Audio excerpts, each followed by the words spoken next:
नमस्कार, जय गोरखा।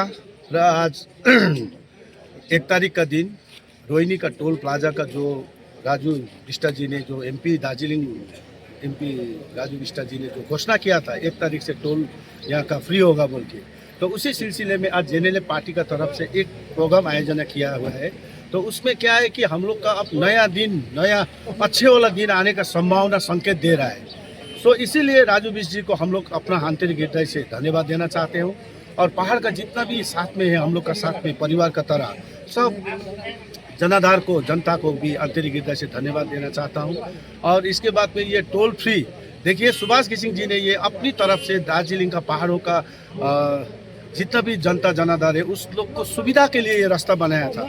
लेकिन ममता सरकार का ये जीटीए मिलके यहाँ पे एक तो सिंडिकेट तैयारी किया कि यहाँ पे पैसा वसूलने का, तो इसका खिलाफ थे हम लोग। तो इसी सिलसिले में आज टोल फ्री हुआ, टैक्स फ्री हुआ।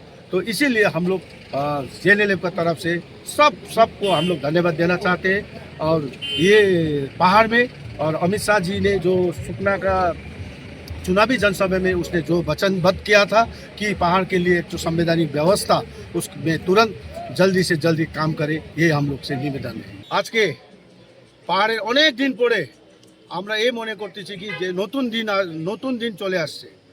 সেই জন্য আজকে যে আমাদের এমপি রাজু বিষ্টা আজকে 1 তারিখ থেকে টোল ফ্রি করে দেওয়া হলো, যার জন্য আমাদের মনের থেকে জেনেলেভের পক্ষে থেকে ওনাকে ধন্যবাদ দিচ্ছি। এবং আর সুভাষ কিসিং নিজেই তৈরি করেছিল পাহাড়ের জনগণের জন্য এই রাস্তাটা যে যাওয়া আসার জন্য।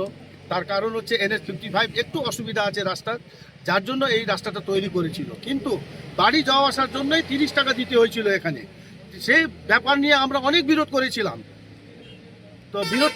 তখন কিন্তু রাজ্য সরকার ছিল মমতা সরকার এবং এখানে জিটিএ ছিল। এই দুইজনের মিলামির সাথে এখানে যে সিন্ডিকেট তৈরি করা হয়েছিল সেই বিরোধটা আজকে আমাদের পূরণ হয়ে গেল। তো আজকে আমরা রাজু বিষ্টাজিকেও ধন্যবাদ দিচ্ছি এবং এখানে এই রাস্তার মধ্যে যত আজকে ভিড় জনগণ আছেন সবাইকে ধন্যবাদ দিয়ে আজকে থেকে টোল ফ্রি করা হলো, টোল মুক্ত করা হলো। আশা করি পাহাড়ের জন্য আরও ভালো ব্যবস্থা আসবে বলে মনে করি। সে ধন্যবাদ।